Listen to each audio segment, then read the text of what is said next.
किसके आह्वान पर माँ भगवती धरा पर अवतरित हुई हैं। हेलो फ्रेंड्स, भविष्यवाणी तो है ही कि 21वीं सदी नारी सदी होगी।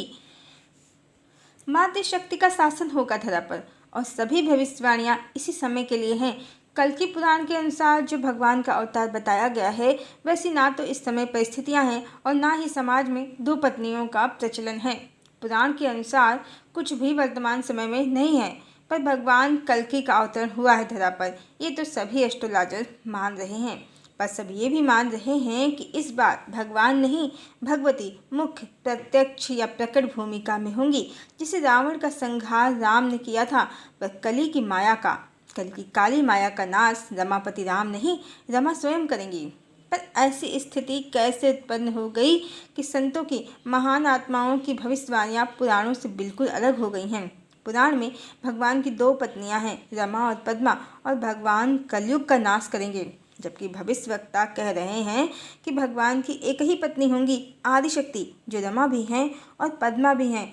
और साथ ही कहानी बदल गई है, इस बार कलिदानों का नाश भगवान नहीं भगवती करेंगी। पर ऐसा हुआ क्यों और कैसे? वैसे भगवान और भगवती दो सत्ता नहीं है, मात्र माया के जगत में दो शरीरों में प्रकट होते हैं। वस्तुतः चेतना के तल पर भगवान और भगवती में जरा भी भेद नहीं है, और यही ओंकार स्वरूप परमात्मा का सत्य स्वरूप है, जिसे आज जगत भूल गया है और ईश्वर को पुरुष और उसकी 2-4 हजार और करोड़ पत्नियां समझ बैठा है। और इसीलिए इस बार कहानी बदल गई है। पुरुषवादी सोच को बदलने के लिए ही, शक्ति के महत्व को, आदिशक्ति की सत्ता को, उनकी महिमा को प्रमाणित करने के लिए ही भगवान ने स्वयं इस बार आदिशक्ति को आगे कर दिया है और पीछे से उनका संबल बनकर वो उनको शक्तिमान कर रहे हैं। क्योंकि शक्ति और शक्तिमान एक ही हैं, दो का कोई भेद नहीं है। आइए अब ये भी जान लेते हैं कि किसके आह्वान पर भगवती अवतरित हुई हैं। प्रकट में युद्ध करने के लिए, कलिकाल का और उसकी काली माया का नाश करने के लिए। प्रथम तो गायत्री के प्रणेता युग ऋषि पंडित श्री राम शर्मा आचार्य हैं, जिन्होंने इस कलिकाल में गायत्री की साधना को न सिर्फ देश बल्कि संपूर्ण विश्व में सर्वव्यापी किया है। पहले गायत्री मंत्र अवश्य था, पर गायत्री पंचमुखी देवी थी, 5 मुख और 10 हाथों वाली, और उनकी साधना से आम जनमानस अनभिज्ञ था। गुरुदेव ने हिमालय में भी तपस्या की और बहुत ही साधना में जीवन जिया।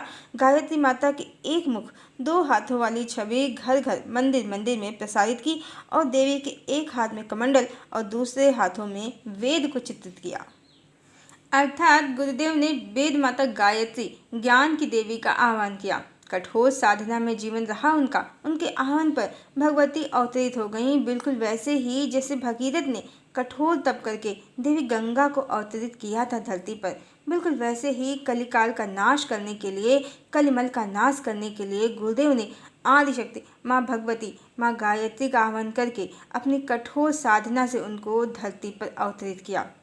पर उन्होंने देवी के ज्ञान में स्वरूप को अवतरित किया था, लेकिन देवी सिर्फ ज्ञान में स्वरूप के साथ ही अवतरित नहीं हुई हैं, वो शक्ति में संहारकारिणी रूप में अवतरित हो गई हैं। और इसी कारण विश्व इस समय विनाश लीला को देख रहा है, नित्य देख रहा है। यही देवी के रमा और पद्मा दोनों स्वरूपों का कारण भी है। पद्मा स्वरूप तो ज्ञान में है, प्रेम में है, जिसका गुरुदेव ने आह्वान किया है। कमल पर विराजित कमंडल और वेदों से युक्त देवी। पर देवी के रमा स्वरूप, शक्ति स्वरूप का आह्वान किसने किया है? काली के स्वरूप का आह्वान किसने किया है? ये बड़ा ही इंटरेस्टिंग फैक्ट है और पूर्ण सत्य है कि देवी के शक्ति स्वरूप, वो भी विकराल स्वरूप का आह्वान उस संस्था ने कर लिया है जो मात्र देवी को आह्लादनीय शक्ति मानती है, ईश्वर के सत्य स्वरूप को नहीं जानती है, ईश्वर की करोड़ों पत्नियां समझती है, करोड़ों स्त्रियों वाले गोलोक निवासी श्री कृष्ण को पूजती है। चैतन्य महाप्रभु ने अपने अवतार में एक मंत्र दिया था, हरे राम राम राम हरे हरे, हरे कृष्ण कृष्ण कृष्ण हरे हरे। जहाँ ब्रह्मा और शक्ति के सिद्धांत को स्थापित किया था और राम और कृष्ण को भगवान विष्णु के 2 अवतार और हरे का अर्थ राम के साथ सीता और कृष्ण के साथ राधा बताया था। दोनों ही देवियाँ भगवान की प्रेम शक्ति ही रहीं। दोनों अवतारों में भगवान ने प्रत्यक्ष में संहार किया और देवी का महत्व कोई समझ नहीं पाया। उन्हें ईश्वर की कमजोरी या दुर्बलता समझा गया। और कलिकाल में कालनेमी भक्तों ने देवी को मात्र आह्लादनीय शक्ति बनाकर चैतन्य महाप्रभु के ब्रह्म और शक्ति के सिद्धांत को हवा में गोलमोल करके, हवाबाजी करके आम जनमानस की समझ से विस्मित कर दिया और राम और कृष्ण में भेद भी उत्पन्न कर दिया। राम को बैकुंठवासी एक पत्नी सहित और श्री कृष्ण को गोलोकवासी करोड़ों पत्नियों सहित चित्रित कर दिया और श्री हरि विष्णु को श्री कृष्ण का अवतार बता दिया, जबकि विष्णु तो विशुद्ध चेतना है, परम तत्व हैं और श्री कृष्ण उनके 8वें और राम उनके 7वें अवतार हैं। और भगवान राम का एक पत्नी व्रत इसी कारण तो है कि वो जगदम्बिका आदि शक्ति के परिणय सूत्र में है और श्री कृष्ण की पत्नियां त्रेता युग के भगवान राम पर आसक्त जीवात्माएं हैं, क्योंकि जगदम्बिका के परिणय सूत्र में बंधने पर तो परमेश्वर का दूसरा विवाह ही संभव नहीं है। ये सब रहस्य, सब सत्य इन काल नेमियों ने शास्त्रों से मिटाकर छुपाकर देवी राधा को कभी भक्त जीवात्मा बताया, कभी आह्लादनी शक्ति और रुक्मिणी को सीता श्रीदेवी और सत्यभामा को भूदेवी और अन्य पत्नियों को देवियों, लक्ष्मियों, सखियों, मंजरियों की उपमा देकर भगवान को बहुपत्नीवादी मल्टीपल रिलेशंस पॉलीजनी को सपोर्ट करने वाला बना दिया। ब्रह्म और शक्ति का, सनातन का, भगवान राम के एक पत्नी व्रत का, आदि शक्ति लक्ष्मी का सब सत्य ताक पर रख दिया और हरे राम मंत्र को भी उल्टा पढ़ना शुरू किया। हरे कृष्ण से प्रारंभ किया और हरे राम पर समाप्त किया और हरे कृष्ण को हरे कृष्णा और हरे राम को हरे रामा पढ़ना प्रारंभ कर दिया। फलतः मंत्र का उच्चारण बदल गया पूरी तरह से और अब मंत्र इस प्रकार हो गया, हरे कृष्णा कृष्णा कृष्णा हरे हरे, हरे रामा रामा रामा हरे हरे।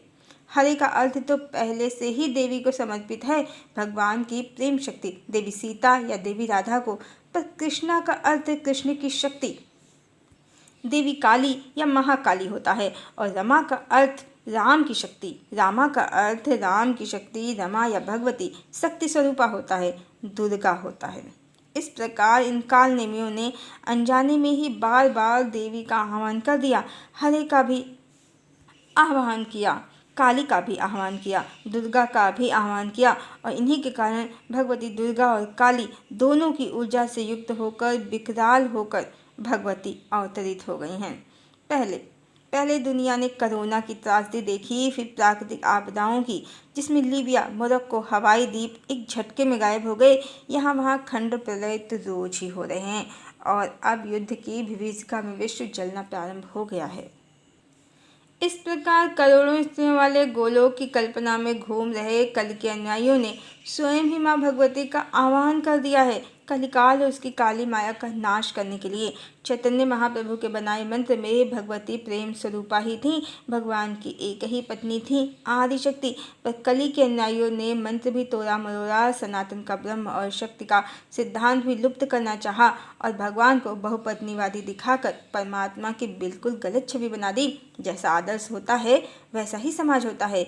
एकमात्र आदि शक्ति के प्रति न्यायकारी सर्वव्यापी परमात्मा को इन काल नेमियों ने करोड़ों स्त्रियों के साथ नकली गोलोक में सीमित कर दिया और समाज को परमात्मा की बिल्कुल गलत और विपरीत छवि दिखा दी।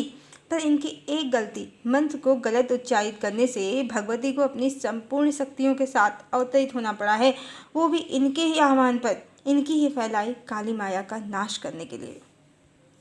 कली का विनाश प्रारंभ भी हो गया है और ये अभी भी करोड़ों स्त्रियों वाले गोलोक की टिकट खरीदने और बेचने में ही लगे हैं। पर समय अब कम है, इनका भी खेल शीघ्र समाप्त होगा और माँ भगवती की शक्ति, उनका महत्व और स्थान यदि इन्होंने नहीं समझा, उनके चरणों की शरण नहीं ली, तो भगवती नहीं, इनका विनाश तो स्वयं भगवान ही करेंगे। दंड तो अवश्य मिलेगा, भगवती की महत्ता भी गिराने के लिए और भगवान का स्वरूप भी गिराने के लिए, क्योंकि ये भगवान के तो कम, भगवती के कहीं अधिक दोषी हैं और भगवती का अपमान अब भगवान की सहन शक्ति से, करुणा के तल से कहीं ऊपर जा चुका है। जो भगवती इनका विनाश करना चाहें तो भगवान भी अब रोकेंगे नहीं उनको। भस्मासुर की तरह इन्होंने स्वयं ही भगवती का आह्वान कर लिया है अपने नाश हेतु। यही हरि की माया है जो कली के अन्यायियों को समझ नहीं आई है। इन लोगों ने स्वयं ही भगवती आदि शक्ति का आह्वान कर लिया है स्वयं के नाश हेतु। हरि ओम।